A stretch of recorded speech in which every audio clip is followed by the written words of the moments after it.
ناظرین اکرام السلام علیکم۔ اردو پاکستان میں خوش آمدید۔ آج ہم بات کریں گے من و سلویٰ کے بارے میں۔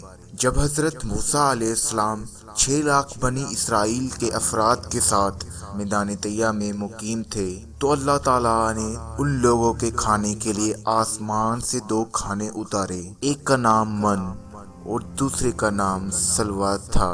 من بالکل سفید شہد کی طرح ایک حلوہ تھا یا سفید رنگ کی شہد ہی تھی جو روزانہ آسمان سے بارش کی طرح برستی تھی، اور سلویٰ پکی ہوئی بٹیڑیں تھیں جو دکنی ہوا کے ساتھ آسمان سے نازل ہوا کرتی تھیں۔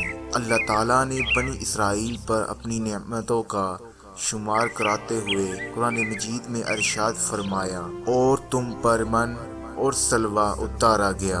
اس من و سلویٰ کے بارے میں حضرت موسیٰ علیہ السلام کا یہ حکم تھا کہ روزانہ تم لوگ اس کو کھا لیا کرو اور آنے والے کل کے لیے سے ہرگز ذخیرہ مت کرو۔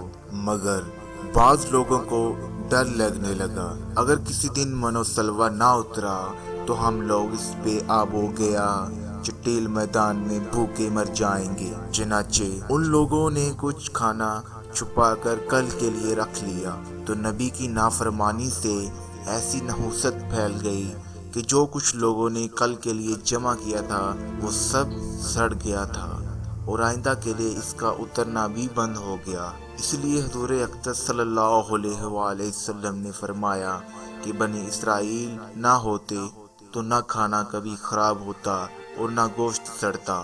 کھانے کا خراب ہونا اور گوشت کا سڑنا اسی تاریخ سے شروع ہوا، ورنہ اس سے پہلے نہ کھانا بگڑتا تھا نہ گوشت سڑتا تھا۔